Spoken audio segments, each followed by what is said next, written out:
nation under fraud. Completely visible, with lying and spying for all. The Kate Daly Show starts now. The great dictators and tyrants of the world have always dreamed of taking over the world, but everyone tried it the wrong way. And everyone has discovered that military will not work. You cannot police and militarize enough to take over the world. So the Illuminati in 1776 developed a whole new concept of how to pull this project off. Instead of trying to force people into a new order or a totalitarian dictatorship on the military, which you cannot do because people are always going to rebel at that, the idea was developed by Adam Weishaupt to create enough violence and create enough chaos and enough bloodshed to frighten the world, so that the entire world of mankind would one day come to the conclusion that there's too much bloodshed, too much crime, and there's just no possible way for the human race to exist unless we come together and pool our resources, and all of us accept one government and one order, and we will all live together in peaceful, happy, under one family, and nothing could be further from the truth. They call this war a cloud over the land, but they made the weather, and then they stand in the rain and say it's raining. That's literally what they do. Yeah. Create a war, stand in the middle of the rain, create the rain, and then say it's raining. Right? Did it? I mean, we're a product of this over and over and over again. Welcome back. Last hour on a Thursday, Uncle Milty. Mm-hmm. So I know you're worried. I'm worried about so many things anymore. It's a wonder I get out of bed in the morning. What's the latest? I am concerned about a new virus. It's actually not a new virus. Oh.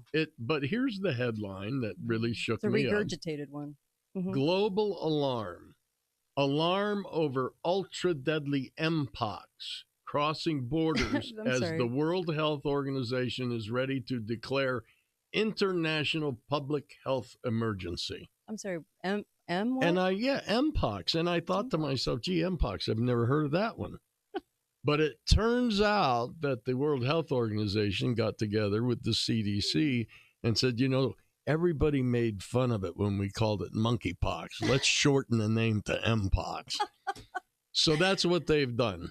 MPOX. Yeah, and it's a much more deadly version than the old monkeypox. But as a matter of fact, there's been 58 deaths in the United States. So 58? 58. No. Yeah. Mm-hmm. But isn't it just the same old thing, like rash, fever, exhaustion, swollen lymph nodes, muscle aches? Yes, it's the typical. The only thing about it is you get these little pustule-looking things on your skin. But you get that with mono and scarlet fever. You can, with lots of things. And it's a very similar germ or virus or whatever it's called to smallpox. Isn't it just chickenpox? Well, it's a pox. And I remember my great-great-grandfather's writings where he used to say, and a pox on you. So they even knew centuries ago that poxes were bad news. Right, yeah. It does say that the differential diagnosis to MPOX is chickenpox. Okay. So, anyway, I'm frightened again. Well, with 58 deaths, how could you not be? I know. Yeah. I mean, you could run into any one of those families at any time and get infected. It's like Ebola. Yeah. We had like a death from that. A death, I think, maybe one, from a guy that was transported here from Africa. So, okay. I'm afraid. You're afraid. We're all afraid. Well, so this just came out. I have a plan, though. Okay. I'm taking a trip to Africa, and I'm going to build an immunity to all that stuff from Africa. To all the poxes? Yep. That's a great plan. I'm envious. He's not joking. This was all within the last few hours. U.S. response to deadly new MPOX strain. MPOX outbreak puts Africa on brink. It's on the brink of official public health emergency. Yeah. Not quite that far. But the brink is close. The brink is a big deal. And then CNN, of course, your communist news network, deadlier strain of MPOX spreads to more countries, raising officials' alarm. So not yet an alarm, but raising it. Yep. Raising the alarm. It's about halfway there.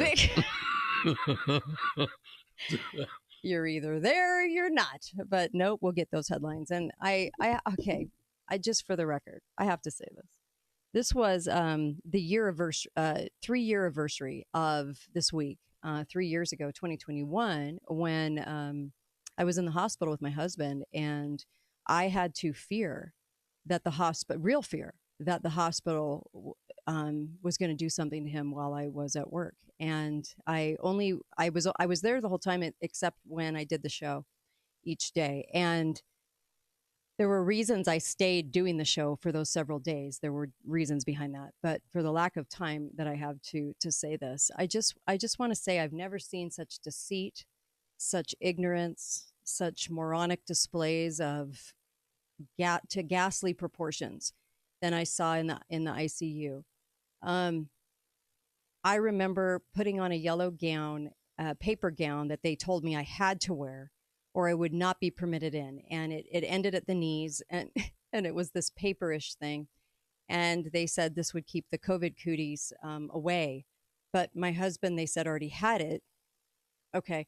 And so I don't know what I was going to give him. But anyway, but the paperish gown, I said, but what about my hair, my shoes, everything else? I mean, this isn't covering everything.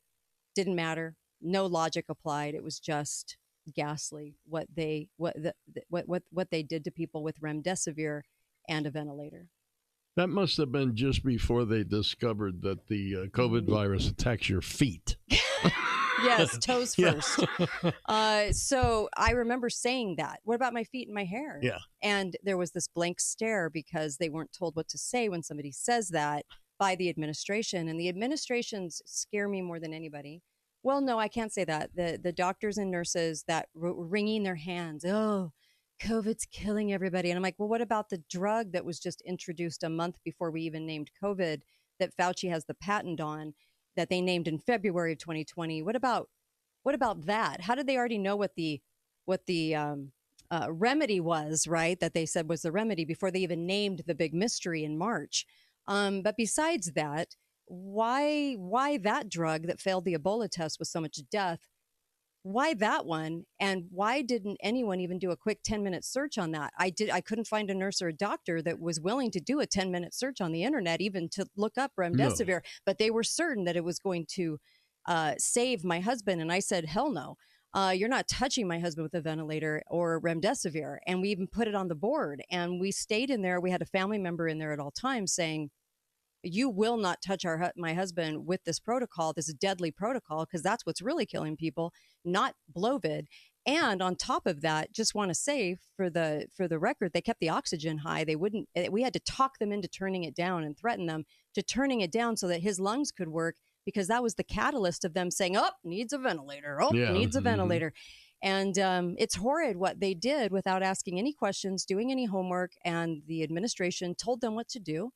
And all we did was give my husband high doses of vitamin C, zinc, and D, and ivermectin and NAC.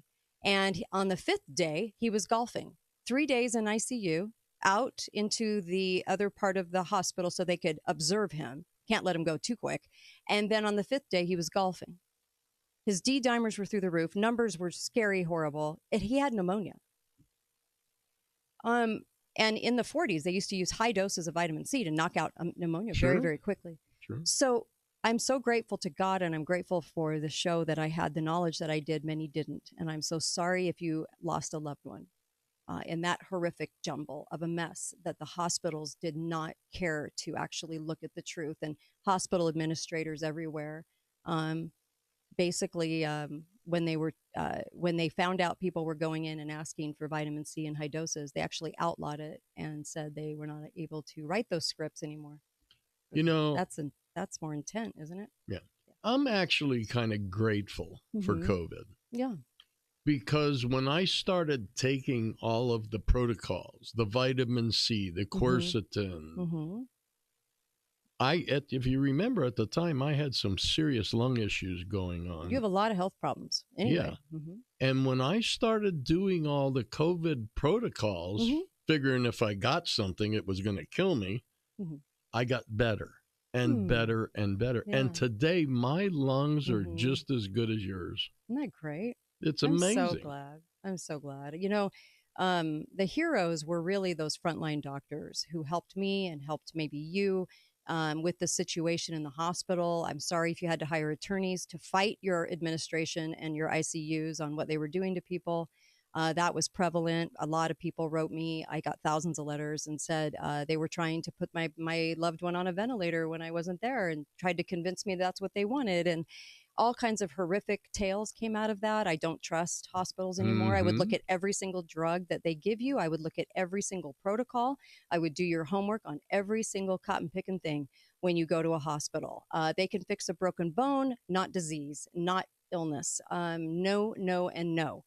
I am actually angry and furious at what they were able to do with people's lives. They kept people out of the hospital, wringing their cute little hands, going, "It's COVID." I mean, my gosh, yeah, it's all the cold symptoms, 98 symptoms to be exact, on pretty much covered the whole lot of symptoms. So anything could be COVID. And I saw this deception and I saw this ignorance. And I got to see it firsthand, witnessed it firsthand. Some people thought I was lying on YouTube. Oh, yeah, sure, my video went viral, 20-minute video on it. And I filmed that the day that my husband went golfing. And I'm telling you, everything is real and what we went through. And I'm grateful in one way that we were able to experience it. My husband probably would feel differently. It's scary for him. But we were able to help people all over the country. And I'm really appreciative of that. And I just want you to know it's horrific. What they've done to people is horrific. And I'm so sorry if you lost somebody. And hopefully we will not go through this again.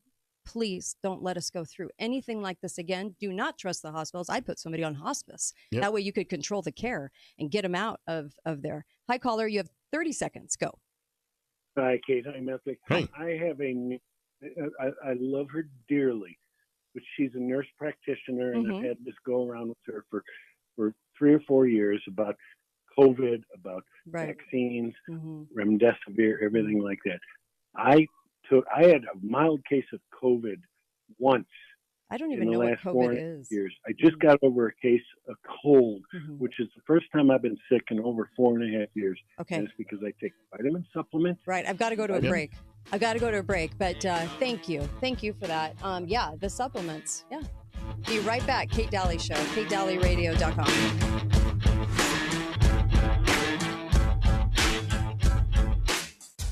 Hey, this is Stephen Gage again with Garage Doors Only. Hey, peeps, what's crack-a-lackin'? Crack-a-lackin'? Yeah, you're not the only one who can talk all